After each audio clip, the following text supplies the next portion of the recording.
The cardboard box in my arms felt heavier than it should have. 9 years of my life, of solving problems that kept this factory running, were condensed into a single container of plastic and paper.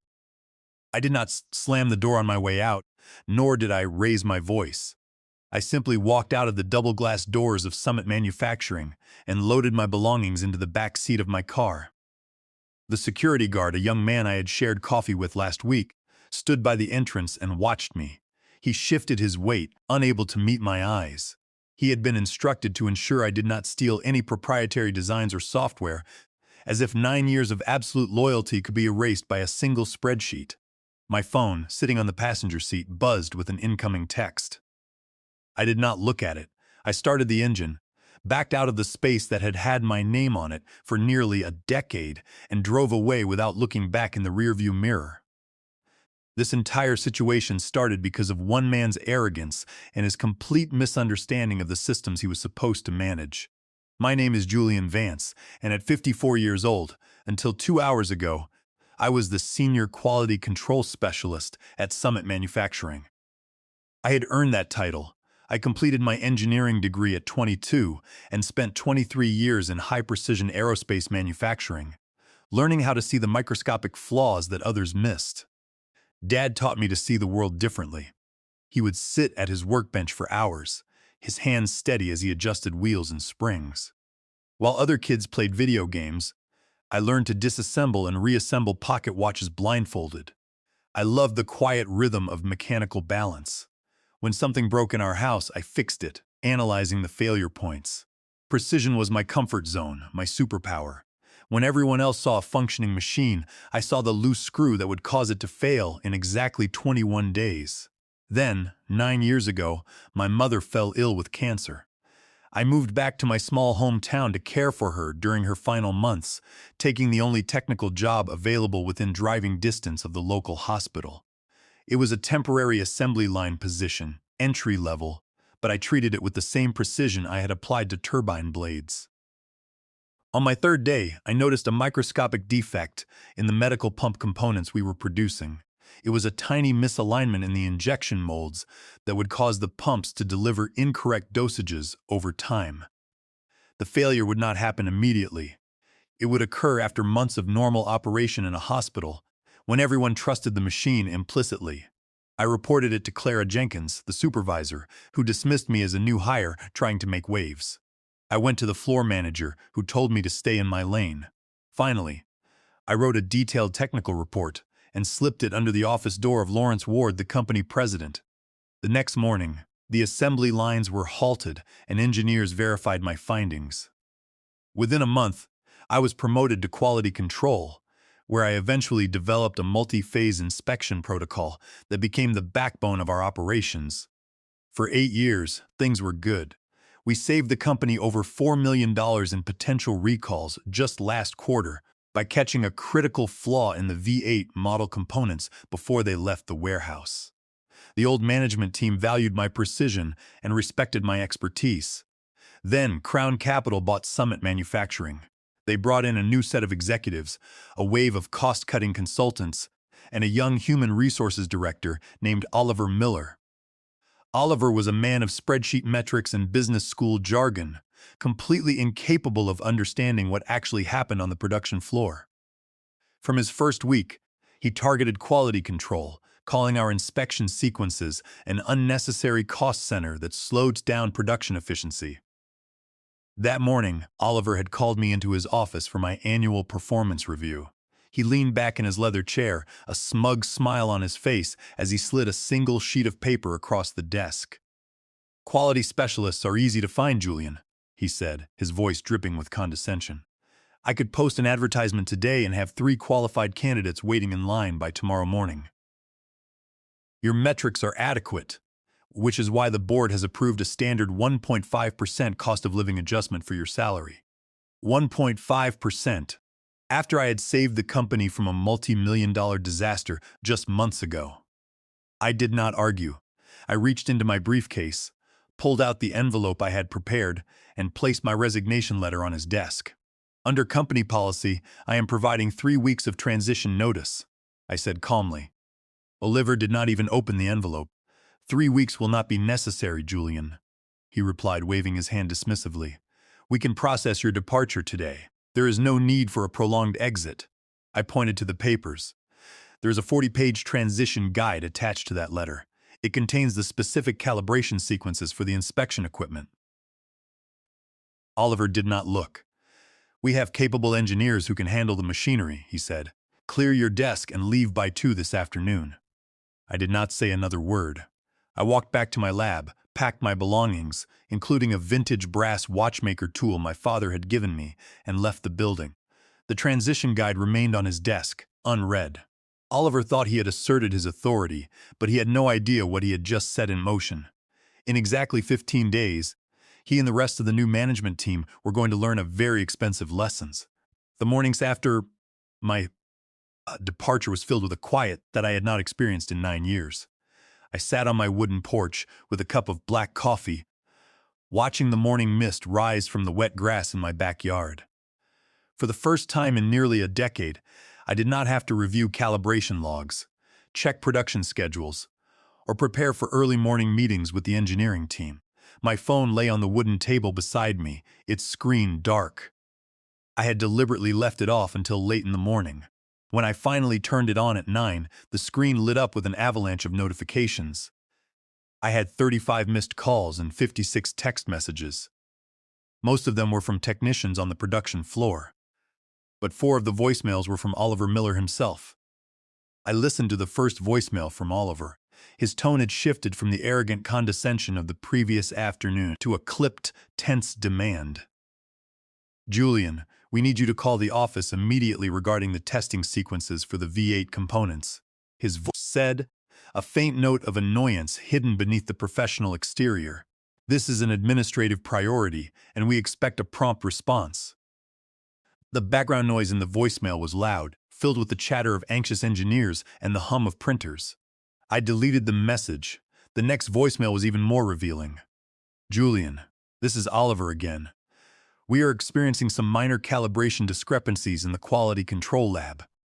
The technicians are claiming they cannot run the final validation. Please call us back to clarify these settings as soon as possible.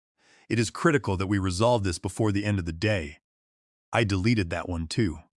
The satisfaction of hearing the strain in his voice was undeniable.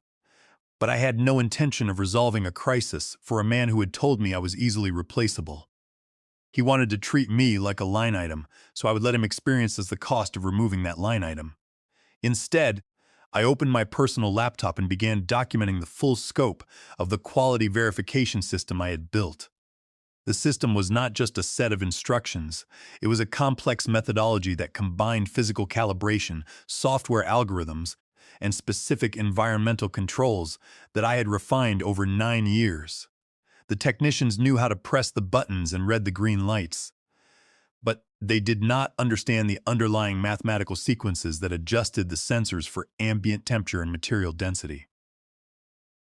The algorithms calculated the stress points of the polymer under pressure, a formula I had derived after analyzing 3 years of failure reports. I had kept that knowledge in my head, intending to build a formal training program next year, before Crown Capital cut our development budget. Now, that proprietary knowledge was being written down in a private document, time-stamped and stored on my own secure cloud drive. I knew that without this system, the factory could not meet the strict tolerances required for medical equipment. At noon, my doorbell rang. I opened the door to find Clara Jenkins standing on my porch. Her face was flushed and she looked exhausted, her safety glasses still pushed up on her forehead and her hair disheveled. "Julian, you have to help us," she said without greeting. "The entire quality control department is in absolute chaos." I leaned against the doorframe, keeping my expression neutral. "I do not work at Summit Manufacturing anymore, Clara. Oliver made that very clear when he rejected my notice." Clara shook her head quickly. "Oliver is an idiot who does not understand how this factory works. The entire Northside Hospital order failed its final inspection this morning. None of the backup sensors will calibrate, and the engineering team is arguing with the floor managers. They are trying to bypass the check, but the client's inspectors will reject the shipment if the signature is missing. Did anyone read the transition guide I left on Oliver's desk?" I asked. Clara blinked. What guide? Oliver told the president that you walked out without leaving any documentation. He is claiming you took the proprietary sequences with you to sabotage the company. I let out a short, quiet laugh. The guide was attached to my resignation letter, right under the main page. Oliver chose to ignore it and ordered me off the premises. He was so eager to show me who was boss that he did not even look at the files. Clara looked desperate. The Northside order is worth nearly $10 million, Julian. If we do not ship it by Friday, we will lose the contract, and the board is already talking about partial layoffs to cover the losses. These are people we have worked with for years. For a brief second, I felt a pang of guilt. The line workers and technicians were my friends, people who had worked hard to support their families. But I also remembered the smug look on Oliver's face as he dismissed my years of dedication. I offered to stay for 3 weeks to train my replacement, I told Clara. That offer was refused. I cannot help you under these conditions. Clara's phone began to buzz in her pocket. She looked at it, sighed, and turned back to her car. I closed the door and returned to my kitchen, the weight of the developing crisis settling over the factory I had protected for 9 years. By the third day after my resignation, the digital storm on my phone had not subsided. I decided to leave the house and walk down to the lake, seeking some distance from the corporate emergency. The spring air was cool and the path was quiet, bordered by tall pines and wild ferns. I sat on a wooden bench, watching the water ripple in the light breeze. The park was peaceful, a contrast to the frantic energy of the factory floor. I finally opened my personal email and looked at the messages that had been forwarded from my former corporate account. The subject lines were a chronological map of panic, technical override needed, Northside shipment delayed, emergency board meeting. Oliver Miller's emails had changed from demands to pleading. He was now offering to retain me as a consultant for a single day at triple my standard contracting rate. Triple the rate to fix a problem he had created by throwing away my transition guide. It was funny how quickly an unnecessary cost center became an indispensable lifesaver when $10 million was on the line. As I scrolled through the messages, a notification appeared from an unknown number. I opened the text. It was from Diana Gould, the Vice President of Operations at Vanguard Medical Devices. Vanguard was Summit Manufacturing's chief competitor, a smaller but rapidly growing firm known for high-quality medical equipment. Julian, I heard you recently left Summit, the text read. We have followed your quality control work for years. If you are open to a discussion, I would love to buy you dinner this evening to talk about a potential leadership role at Vanguard. I replied that I was interested and agreed to meet her at a quiet restaurant downtown. The realization that our chief competitor valued my reputation more than my own employers did was a bitter but comforting thought. The dinner with Diana was illuminating. She was a sharp, professional woman who understood the technical details of our industry. She explained that Vanguard was expanding their medical division and needed someone to design a quality assurance framework from scratch. We do not want someone to just run the machines, Julian, she said, her eyes reflecting the restaurant's warm lighting. We want someone to build the system. We know about your work on the V8 components, and we know that Summit's reputation was built on your protocols. We want that level of precision at Vanguard, and we are willing to give you the authority and resources to achieve it. I told her I would consider her proposal, feeling a sense of respect that had been absent at Summit for the past year. It was refreshing to speak with an executive who understood that quality was not a barrier to efficiency, but the foundation of it. Around 3 in the afternoon of the following day, a black sedan pulled into my driveway. I walked out to the porch and saw Lawrence Ward, the president of Summit Manufacturing, stepping out of the passenger seat. He looked tired, his hair slightly unkempt, and his tailored suit wrinkled as if he had been sitting in boardrooms all night. "May I come in, Julian?" he asked, his voice quiet, stripped of his usual executive authority. I stepped aside and invited him into my kitchen, where I poured him a cup of coffee. "I only learned about the circumstances of your departure yesterday evening," Lawrence said, staring into his mug, his hands shaking slightly. "Oliver did not inform me that you had resigned, nor did he mention that he had rejected your 3 weeks of notice."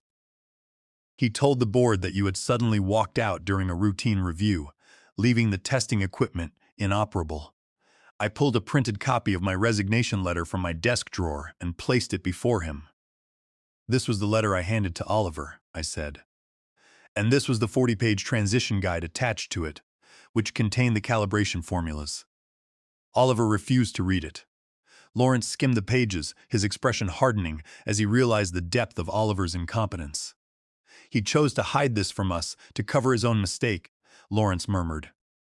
Julian, we are facing a disaster. The production lines have been shut down for 48 hours. The Northside Hospital Group is threatening to cancel their $10 million order, and our reputation in the medical industry is crumbling. We need you back. Lawrence slid a blue folder across the table. I opened it and found an employment contract for the position of Director of Quality Assurance. The salary was nearly 3.5 times my previous compensation, with full departmental authority and a seat on the executive committee.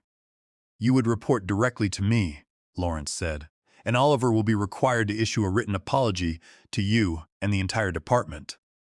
I looked at the contract. The financial offer was extraordinary, more than I had ever expected to earn, but returning to that building felt like stepping back into a trap. I need time to consider this, I told him. Lawrence stood up, shaking my hand. Take 24 hours, Julian, but please, remember that hundreds of jobs depend on resolving this inspection crisis.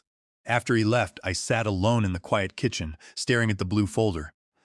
I was torn between the financial security of the new position and the desire to build something new, free from the toxic management of Crown Capital. That evening, my phone buzzed with a message from Fiona, a senior analyst in the accounting department whom I had known for years. Julian, you need to know what is happening behind closed doors, she wrote. Oliver is telling the board that you deliberately altered the testing software before you left to sabotage the production line. He has produced an intellectual property agreement with your signature on it, claiming the company owns your entire inspection system. He claimed you signed it 3 years ago, during the annual review. But I checked the database logs, Julian. The file was uploaded to the employee portal only last night, and the system logs show Oliver's administrator account backdated the document manually. He did not realize the system tracks metadata and records the actual upload time. I felt a cold anger wash over me. Sabotage.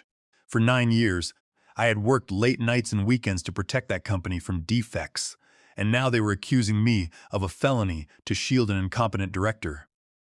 I immediately called my attorney, Audrey Cole, and explained the situation. We scheduled a meeting with Summit's management for the following morning. The next day, I walked into the main conference room of Summit Manufacturing. I wore my best charcoal suit and kept my expression calm. Lawrence Ward was there, along with Oliver Miller and Brian Fletcher, the corporate counsel. Oliver looked pale, but he tried to maintain his arrogant composure, smoothing his tie as I sat down. Brian Fletcher opened a folder and pulled out a document. Julian, we have a signed intellectual property assignment from 3 years ago, he said. Under this agreement, all testing methodologies and sequences you develop belong to Summit Manufacturing. If you refuse to assist us, we will take legal action to enforce our rights. My attorney, Audrey Cole, took the document and examined the signature under a small magnifying glass. She pulled from her pocket. She let out a dry, professional laugh and slid it back across the table. This signature is a blatant forgery, she said, her voice echoing in the quiet room. My client was on family medical leave 3 years ago, caring for his mother, and was not even in the state on the date listed here. He was at a hospital in Chicago, and we have the medical records to prove it. Furthermore, we have the system logs from your employee database. They show that this file was uploaded only 12 hours ago by Oliver Miller's account and backdated manually. Under the State Penal Code section for forgery, which is Section 470, forging a signature on a legal contract is a felony. More importantly, this forgery makes the entire document void ab initio. It has no legal validity, and it never did. My client owns this inspection methodology entirely, and you have no right to use it without his consent. Brian Fletcher, the corporate counsel, looked at the document, then looked at the system database logs. Audrey placed on the table. His face drained of color as he turned to Oliver. "Did you upload this last night, Oliver?" he asked, his voice trembling as he realized the legal consequences. Oliver began to stammer, his eyes darting around the room, unable to find an escape. His hands shook as he gripped his folder. Audrey leaned forward, placing a stack of patent applications on the table. "We have already filed preliminary patent applications for the quality verification system under my client's name. If Summit Manufacturing continues to use my client's proprietary sequences or calibration algorithms without a written license, we will file for an immediate injunction under Title 17 of the United States Code, Section 106, for copyright infringement of his software, and Title 35 of the United States Code, Section 271, for patent infringement. We are prepared to halt your production permanently through the federal courts." Oliver's face went completely red, and he opened his mouth to speak, but Lawrence Ward silenced him with a sharp gesture. Lawrence looked at the corporate counsel, who gave a slow, defeated nod. The legal threat was absolute. Summit had no claim to my work, and their attempt to intimidate me had failed completely. Furthermore, Audrey continued, Oliver Miller's actions in concealing the transition guide, lying to the president, and fabricating a legal document have caused a 3-day shutdown that has cost this company hundreds of thousands of dollars. This is a clear breach of fiduciary duty to the corporation and its shareholders. The board will have to address this. Lawrence turned to Oliver, his eyes cold with fury. "We will handle this immediately," Lawrence said, his voice quiet but dangerously steady. He looked at me, his voice softening. "Julian, please. We need to get the North Side order shipped. Can we agree on a consulting arrangement to resolve the immediate inspection crisis?" I looked at the anxious face of Lawrence and thought of the technicians waiting on the production floor. "I will help you test the North Side order today," I said. 1 day of consulting at my standard contracting rate. After that, we negotiate a proper licensing agreement. Lawrence let out a long breath of relief. Agreed. I spent the afternoon in the quality control lab, working alongside Clara and the technicians. Within 3 hours, we had recalibrated the main sensors, restored the correct inspection sequence, and verified the entire $10 million shipment. The problem was exactly what I had suspected. The technicians had not adjusted the calibration for the thermal expansion coefficient of the polymer casing when the ambient temperature in the lab rose in the afternoon. Once we applied the correct mathematical offsets, the medical pumps passed every validation check with perfect precision, and the trucks began loading by late afternoon. The relief in the lab was palpable, and several technicians thanked me quietly as I packed up my tools. I left the building at 5, knowing I would never return as an employee. That evening, I met Diana Gould for dinner. She offered me the position of Director of Quality Systems at Vanguard Medical Devices. The contract included a salary 20% higher than Lawrence's offer, a dedicated research team, and a guarantee that all future patents would be registered in my name. With Vanguard, receiving an exclusive operating license while I remained the primary owner. During our dinner, Diana explained that Vanguard had been attempting to break into the high-precision surgical equipment market, but they lacked a standardized inspection protocol that could satisfy the stringent regulations of the federal regulators. "Your patents are the key, Julian," she told me, leaning over the table. "With your methodology, we can guarantee zero-defect shipments. We will not only win the market share, but we will set a new national standard. The industry has been waiting for a system that can reliably verify these components." I spent the weekend reviewing the contract terms with Audrey Cole, who confirmed that Vanguard's terms were incredibly protective of my intellectual property. The contract guaranteed that I would receive a royalty of 3% on all products shipped under my quality system, in addition to my director's salary. I accepted Vanguard's offer, on the condition that I could take 30 days before starting to finalize my personal affairs and document my work. This transition period allowed me to set up my new office and prepare for the patents. Over the next week, my attorney negotiated the licensing agreement with Summit Manufacturing. They had no choice but to accept my terms. Summit agreed to pay me a licensing fee equal to 25% of the system's demonstrated annual value, calculated by the reduction in product rejection rates and recall costs. The initial term was for 5 years, renewable at my sole discretion, but my final condition was the most satisfying. I required that the administration and verification of the quarterly licensing payments be handled personally by the vendor management department, where Oliver Miller had just been demoted after being stripped of his human resources title. This meant Oliver would be responsible for reviewing the quality logs, checking the calculations, and processing the wire transfers to my account. He would have to look at my name and my figures every single quarter. On day 38 after my resignation, I returned to Summit Manufacturing to sign the final contracts. Conspicuously absent from the boardroom was Oliver, though I knew he was downstairs in the basement records office, preparing for his new duties. After the signing, Lawrence Ward shook my hand. "You could have destroyed us, Julian," he said quietly. "That was never my intention," I replied. "I only wanted my work to be valued." On Monday morning, I started my new role at Vanguard Medical Devices.